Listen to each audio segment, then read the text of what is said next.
une véritable démocratie est-elle nécessaire pour sauvegarder notre environnement?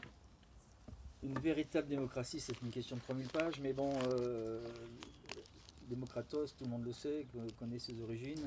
Et donc ça renvoie au principe de responsabilité du citoyen, entre autres, je cite Hans Jonas, son principe de responsabilité, et qui s'ouvre sur une dimension prométhéenne, déchaînée, auquel la science ne fait même plus appel au niveau des forces citoyennes et ne pose même plus de questions. Il y a un totalitarisme du scientisme, il y a zéro démocratie dans le sens où il y a zéro questionnement citoyen sur le principe d'évolution démocratique de ce qui en reste, parce que ce qui en reste, c'est des bouts de ficelle. Il y a zéro référendum.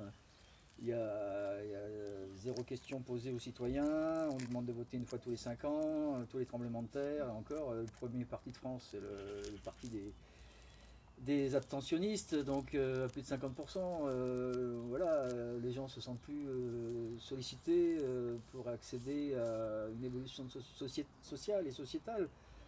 Donc dépossédés, ils sont victimes de leur... on est tous victimes du système qui est un côté totalitaire. Et puis on voit avec Bure par exemple, le nucléaire a été décidé sous le poste de Gaulle, Pierre Messmer et compagnie, et donc zéro référendum. La 5G a été balancée de manière autoritariste, on ne nous a rien demandé. Avec Agnès Runacher, la future ministre de la Transition écologique, elle disait déjà il ne faut surtout pas que la France prenne du retard avec la 6G. Donc merci pour la suite des travaux. Vive l'écologie participative. Et puis le Linky, compteur Linky, c'était sous harcèlement marketing, du greenwashing, du big data, et donc du totalitarisme d'une société connectée, quoi, d'objets connectés. Vous avez même des brosses à dents connectées, des bracelets, des fourchettes connectées anti-bafouement. Si vous mangez trop vite, la fourchette se met à vibrer pour vous indiquer que vous mangez trop vite. Non, mais voilà, etc. Des chaussures à lacets qui se lacent tout seul avec un système électrique connecté, quoi.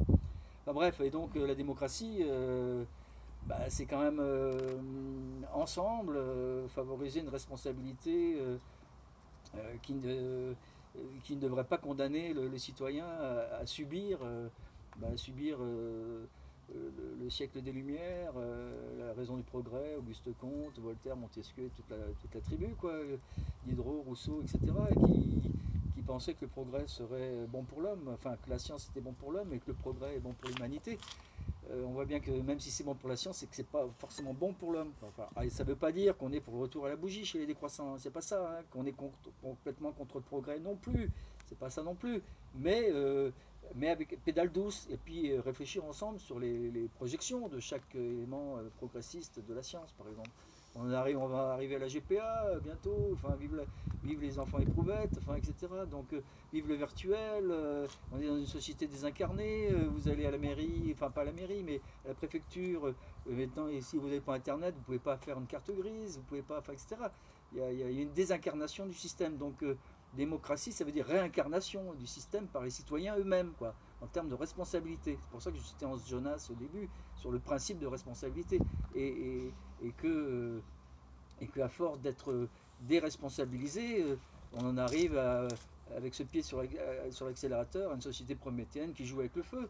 Et on en arrive à son aboutissement, c'est que, enfin, comme je m'amuse à dire, le péché d'orgueil de l'humanité, c'est d'avoir inventé un feu qu'elle ne sait pas éteindre. Voilà.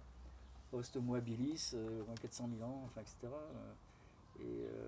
Voilà, on est prométhéen, une société prométhéenne à fond, quoi. Et donc ça c'est dangereux, quoi. Et c'est trop dangereux. Et on le sait, on le paye. Voilà, on a déjà démarré à le payer dans les années 80, mais là c'est l'aboutissement. Toujours avec le pied un peu sur l'accélérateur, malgré le Covid, qui a permis un peu de ralentir, mais on voit que les gens aspirent à une seule chose, c'est reprendre l'avion, repartir en voyage, néocoloniser la planète avec le tourisme, enfin, etc. Voilà, on a rendu des pays dépendants du tourisme, alors qu'ils pourraient se développer autrement, enfin, etc. etc. Voilà.